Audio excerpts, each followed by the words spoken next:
Hey everyone, welcome to CLAT point and let's start आज का the Hindu news discussion. काफी कुछ है पढ़ने के लिए, तो बिना समय गवाए बढ़ते हैं, शुरू करते हैं हमारे आज के सेशन को। देखिए, हम आगे बढ़े उससे पहले अगर आप क्लैट 2025 की तैयारी कर रहे हो then you can enrol in our Titan batch. If you are preparing for CLAT 2026 you can enrol in our Prahar batch. बहुत अफोर्डेबल प्राइसेस में बहुत क्वालिटी कंटेंट है, लाइव क्लासेस हैं, बुक्स आपके घर पे आएंगी, पर्सनल मेंटरशिप है, मॉक टेस्ट है, everything you needed to crack this exam in courses में आपको मिलेगा। इनकी डिटेल जो है आप डिस्क्रिप्शन से हमारी ऐप या वेबसाइट पे जाके चेक कर सकते हैं। अगर आप हमारे मॉक्स चाहते हैं then also you can visit it. If you are preparing for CLAT PG और NLSAT then also you should visit our application और वेबसाइट। चलिए, सबसे पहला देखो आज का न्यूज है, high court questions LOC against Rhea Chakraborty family. LOC क्या होता है? लुकआउट नोटिस की बात हो रही है, और ये लुकआउट नोटिस इनके अगेंस्ट में तो क्वेश्चन किया गया है, बट वहीं बायजूस रविंद्रन जो बायजूस के फाउंडर हैं इनके ऊपर अभी स्टार्ट किया गया है, मतलब इशू किया गया है। तो थोड़ा सा समझ लेते हैं कि ये लुकआउट नोटिस होता क्या है। बेसिकली सिंपल सा अगर मैं इसको आपको समझाऊं तो लुकआउट नोटिस के बाद जो है वो इंसान फॉरेन कंट्री में नहीं जा पाएगा। ठीक है, यहां पे देखिए अपन इसको देखते हैं, अगर आप लोगों को थोड़ा समझ में आ जाएगा। And LOC restricts an individual from travelling abroad without prior permission of the court. तो ये इनके अगेंस्ट में क्वेश्चन कर दिया गया है। रिया चक्रवर्ती, इनके फैमिली का नाम सुशांत सिंह राजपूत के डेथ में आ रहा था, तो ऐसा कुछ चीजें निकली नहीं, तो इसीलिए इस पे के अगेंस्ट में क्वेश्चन किया गया है। वहीं आप देख रहे हैं कि बायजूस रविंद्रन के अगेंस्ट में ईडी ने अभी ये इशू किया है। इसके बाद आगे बढ़ते हैं, Supreme Court verdicts on Chandigarh mayoral election. क्या है ये पूरा मामला? एक वीडियो आप काफी इंटरनेट पे देख रहे होंगे जिसमें ये वाले अंकल जो हैं वो कैमरे की तरफ देखते हुए नजर आए हैं। और क्या है ये पूरा मामला, क्या ये चीज हुई थी, चलो डिटेल में समझने की कोशिश करते हैं। ठीक है, तो मैं आपको पहले ना 1 मिनट के अंदर इस मामले के बारे में बताता हूं।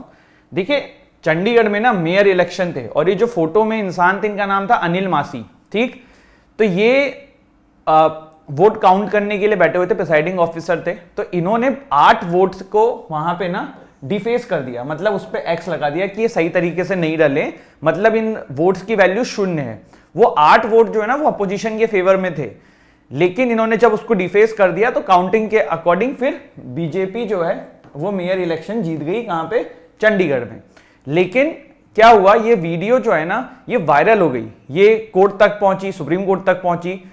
अब सुप्रीम कोर्ट ने फिर कहा कि भैया जो रजिस्ट्रार हैं आपके चंडीगढ़ हाई कोर्ट के, Punjab and Haryana high court के, उनको आप ये सारा एविडेंस एंड सारी चीजें सबमिट करो, उसके बाद वो हम तक आएगी। ठीक, फिर सुप्रीम कोर्ट तक जब पूरा मैटर पहुंचा, सुप्रीम कोर्ट ने इसकी जांच किया, तो उनको बात पता पड़ी कि हाँ भाई ये गलत किया है और ये चीज करी है, ये वीडियो फेक नहीं है, ये वीडियो बिल्कुल ओरिजिनल है।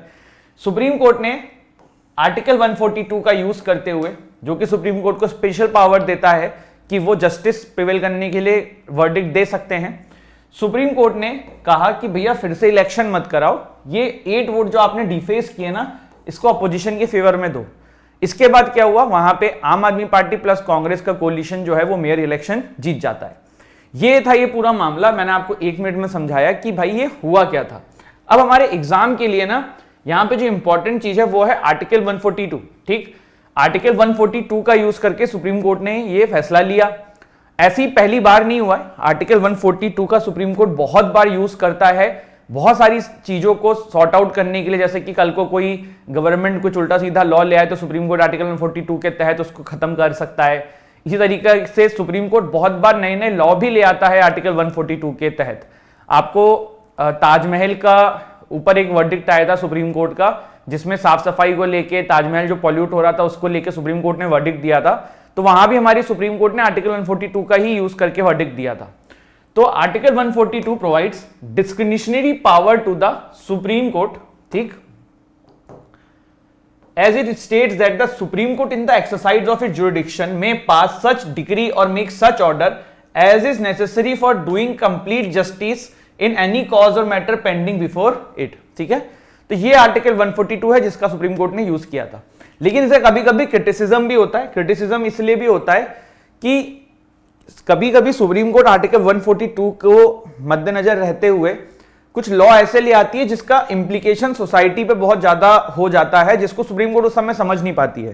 देखो, कुछ जानकारों का ये कहना है कि लॉ बनाना सुप्रीम कोर्ट का काम थोड़ा है, लॉ बनाना काम तो पार्लियामेंट का है, तो सुप्रीम कोर्ट को ये नहीं करना चाहिए। इसको कभी कभी देखो जुडिशियल ओवररीच का नाम देते हैं। जैसे मैं आपको इसका एक एग्जांपल बताता हूं, कुछ समय पहले सुप्रीम कोर्ट ने एक वर्डिक्ट दे दिया था कि हाईवे से 500 मीटर के तहत अल्कोहल नहीं बिक सकती। ठीक, अब सुप्रीम कोर्ट ने तो ये वर्डिक्ट दे दिया, लेकिन उसका इंप्लीकेशन में बहुत दिक्कत हो गई, क्योंकि कितने लोगों की रोजगार चला गया। हाईवे के पास इतने सारे होटल्स होते हैं जहां पे ये सब सर्व होता था, वो बंद हो गया, तो लॉन्ग टर्म में उसको बहुत दिक्कत होने लगी, फिर वो ऑर्डर खत्म कर दिया गया। तो कहने का मतलब है जुडिशियल ओवररीच जो है ना, ये भी हो जाता है, जिसको काफी ज्यादा क्रिटिसाइज किया जाता है। In the early years of evolution of Article 142, general public and the lawyers both lauded the Supreme Court for its effort bring complete justice to various deprived section of the society and to protect the environment। तो उसमें article 142 का इन्होंने use करके बहुत बार इस तरीके के verdict दिए हैं। जैसे कि मैंने आपको एक एग्जांपल बताया कि जुडिशियल ओवररीच का एक एग्जांपल, तो वो वाली चीज थी। ठीक है, इसके बाद देखो आज एक एडिटोरियल पेज पे आर्टिकल निकला हुआ है जिसमें लोग अपने ओपिनियंस देते हैं। आर्टिकल है should India have regional bench of the Supreme court. देखो पहले तो जिसको नहीं समझ में आया कि रीजनल बेंच का क्या मतलब है, जैसे देखो ये अपना प्यारा भारत है, ठीक है, इसको मैं बस ऐसे सिंपल आपको हाइपोथेटिकली ड्रॉ करके बता रहा हूं, समझना।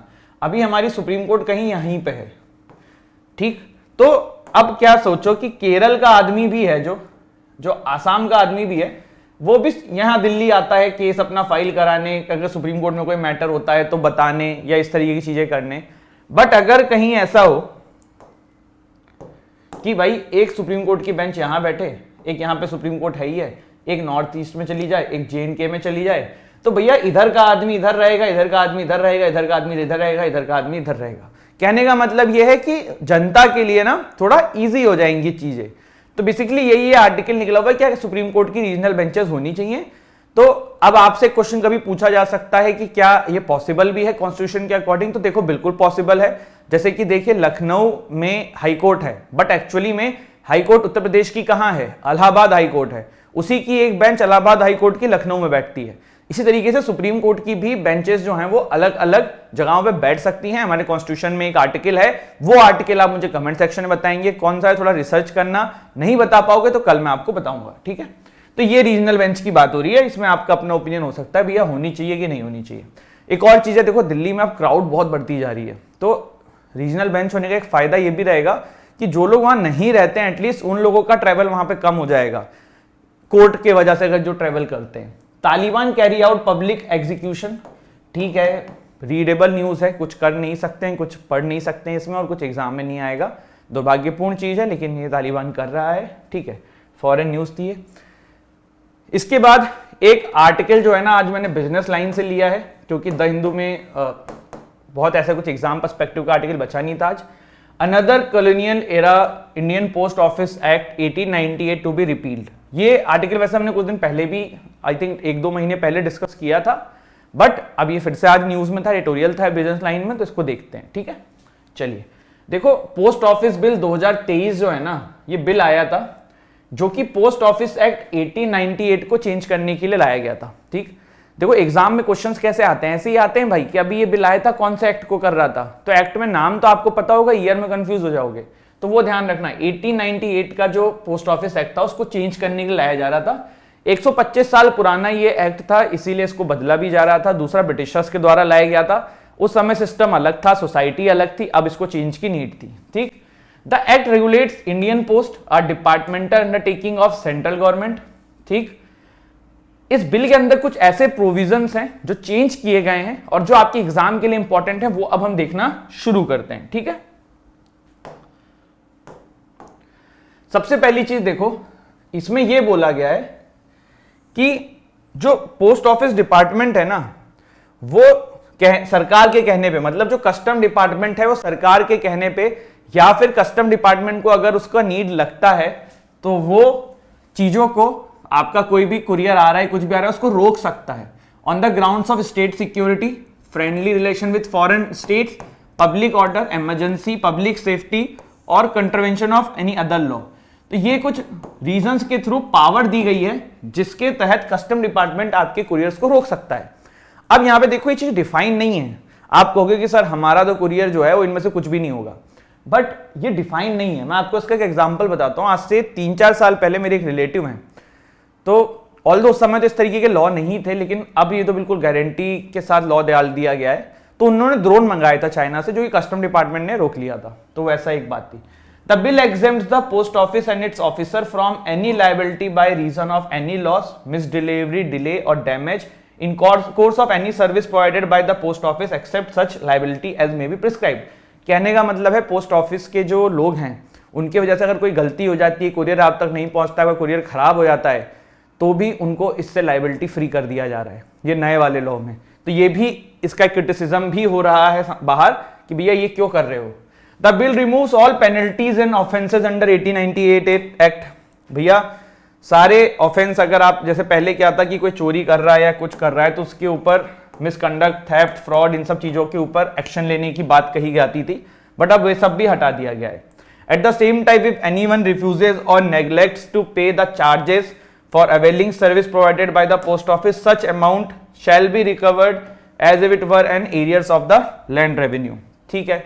The 2023 bill for the first time regulates private courier services by bringing it under the control of the सरकार। सरकार बोल दिया मैंने। देखो क्या है, आज से 126 साल पहले प्राइवेट कुरियर कंपनीज थोड़ा होती थी, सिर्फ सरकारी चीजें मैनेज करती थी। बट आज की डेट में अगर आपको ऑप्शन मिलता है कुरियर का तो हम लोग ज्यादा प्रेफर करते हैं प्राइवेट। ठीक है, जैसे डीटीडीसी हो गया या डिलीवरी हो गया। तो अब क्योंकि प्राइवेटाइजेशन इतना है और कुरियर सर्विस में प्राइवेट कंपनीज इतनी आगे हैं, तो इसीलिए उनको भी रेगुलेट करने की जरूरत थी। तो उनको भी इस बिल के एम्बिट में लिया गया है, जो कि एक अच्छा कदम है, जो कि एक वेलकम कदम है। और हमारे मतलब आप कह सकते हो कि गवर्नेंस के लिए अच्छा है, आपकी चीजों के लिए अच्छा है, क्योंकि अभी उसकी नीड है। ठीक है, तो ये वाली चीज थी। तो आज हमने कौन कौन से आर्टिकल्स देखे, हमने पोस्ट ऑफिस बिल को देखा, ठीक है, जो नया आया है। देन हमने आर्टिकल 142 को समझा, प्लस जो मेयर इलेक्शन में बवाल हुआ था चंडीगढ़ के, उसको डिटेल में समझा। ये वाला आर्टिकल इंपॉर्टेंट है, आर्टिकल 142 इसमें इंपॉर्टेंट है, प्लस ये क्या हुआ है, कैसे हुआ है, ये सारी चीज इसमें इंपॉर्टेंट है। ठीक है, तो ये वाली चीज थी। तो दिस इज इट, ये था हमारा आज का सेशन। एंड देखो एक चीज मैं आपको बता दूं कि अभी पिछले कुछ दिन में हमारा क्लास नहीं हुआ था। ठीक है, तो मैंने आपको बताया वॉज नॉट वेल, बट आप परेशान मत हो ना, हम उसको धीरे धीरे करके जो भी छूटेगा कवर कर लेंगे, कोई ऐसे परेशानी की बात नहीं है।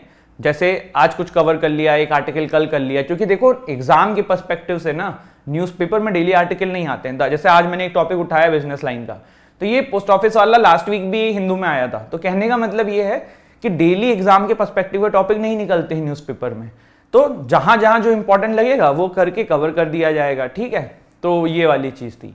प्लस अब थोड़ा सा मैं आज हमारे पास टाइम है तो मैं एक चीज और आपको बता देता हूँ कि करंट अफेयर आप लोगों को पढ़ना कैसे चाहिए। एक बच्चे मेरे से बहुत बार क्वेश्चन करते हैं, कल किसी का कमेंट सेक्शन में मुझे दिखा था, तो मैं इसीलिए आपको आज बता दे रहा हूँ। ठीक है, बहुत बार बताया हुआ है लेकिन आप लोगों को मैं फिर से एक बार बता दे रहा हूँ।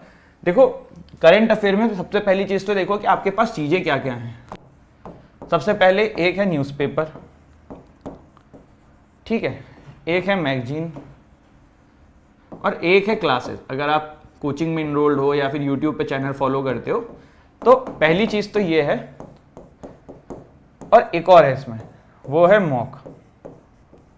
तो मेरा पहला पॉइंट तो ये कि इन चारों के अलावा आपके पास कोई सोर्स नहीं होना चाहिए। मतलब ये चार ही आपके सोर्स होने चाहिए। इन चारों के अलावा अगर आप कोई और तरीका फॉलो करते हो अभी के अभी उसको बंद कर दो। ठीक, करंट अफेयर को पढ़ने के लिए हमारे पास चार सोर्स होने चाहिए। पहला मॉक टेस्ट के थ्रू जो एनालिसिस करके हम सीखेंगे, दूसरा न्यूज़पेपर के थ्रू जो थोड़ा बहुत पढ़ के हम सीखेंगे, तीसरा हम जो मैगजीन्स के थ्रू अच्छे से पढ़ के सीखेंगे, और चौथा जो है हम लेक्चर्स के थ्रू अच्छे से पढ़ के सीखेंगे। लेक्चर जैसे कि ये एक लेक्चर आप देखते होगे या कहीं और आप कुछ देखते होगे, तो ये वाली चीज है। ठीक है, और उसमें भी चुन लेना कि कोई टॉपिक जैसे आपको आता है तो उसकी वीडियो देख के अपना टाइम को वेस्ट करना। ठीक है, टाइम बहुत कीमती है अपना, तो उसको अपन को ध्यान रखना है। तो इन चारों के अलावा अगर आप कोई तरीका अपनाते हो तो उसको बंद कर दो। ठीक, इसके बाद न्यूज़पेपर में क्या करना है। न्यूज़पेपर देखो 30 से 40 मिनट का कैप लगा के पढ़ाई करो। फ्रंट पेज देख लो, एडिटोरियल पेज देख लो, टेक्स्ट पेज देख लो, फॉरेन पेज देख लो, और 40 मिनट बहुत होता है क्योंकि आपको बाकी चीज भी करनी है। सिर्फ वही करते रहोगे तो काम नहीं चलेगा। और न्यूज़पेपर में देखो जो आर्टिकल्स आएंगे ना वो आप मैगजीन्स के थ्रू कवर कर लोगे। ऐसा नहीं है कि मैगजीन में जो न्यूज़पेपर में आर्टिकल है वो कवर नहीं है, वो हैं। तो वो आप न्यूज़पेपर सिर्फ रीडिंग के लिए पढ़ो, थोड़ा देश दुनिया के अपडेट के लिए रहो। कुछ बहुत इंपॉर्टेंट लगे तो नोट्स में डालो, अदरवाइज वो मैगजीन में कवर हो जाएगा। मैगजीन आप कितनी पढ़नी है? सिर्फ एक पढ़नी है। किसी भी कोचिंग की एक मैगजीन ले लो, जैसे क्लैट पॉइंट की राइज है, आप ये पढ़ सकते हो। आप कोचिंग की किसी ले सकते हो। अगर आप ये नहीं चाहते हो तो आप नॉर्मल कोई मैगजीन जैसे प्रतियोगिता दर्पण एंड ऑल, ये आप ले सकते हो, ठीक है। इसके अलावा वीडियोस में बहुत ही स्पेसिफिक होकर चुनना। आज की डेट में वो जमाना नहीं रहा कि कंटेंट कम है मार्केट में। आज की डेट में मार्केट में कंटेंट बहुत ज्यादा है, तो काम काम की चीज देखनी है। एंड मॉक देते हुए जैसे आपने करंट अफेयर के 25 क्वेश्चन किए, 25 क्वेश्चन में से आपने 8 क्वेश्चन गलत कर दिए, तो वो जो 8 क्वेश्चन आपने गलत किए हैं वो एक आपके नोटबुक में जाना चाहिए कि हाँ भाई इसका आंसर ये था, इसका आंसर ये था, इसका आंसर ये था। क्योंकि वो आप भूल नहीं आता तभी तो गलत करके आए। तो वो एक तरीका है जो आपको चौथा इनकलकुलेट करना है। तो these are the methods which you can use in preparing for current affairs. और इसके अलावा कोई भी आपके पास ऑप्शन नहीं होना चाहिए, 4 ही होने चाहिए, ठीक है। 4 के अलावा और कुछ नहीं होना चाहिए। This is it. एक हो गया मैगजीन, एक हो गया न्यूज़पेपर, एक हो गया मॉक, और एक हो गया आपका लेक्चर्स, जो लेक्चर्स आप यूट्यूब पे देखते हैं, ठीक है। तो this is it. Thank you so much. हंसते रहिए, मुस्कुराते रहिए, पढ़ाई करते रहिए। मिलते हैं कल हमारे नेक्स्ट सेशन में। जय हिंद, जय भारत।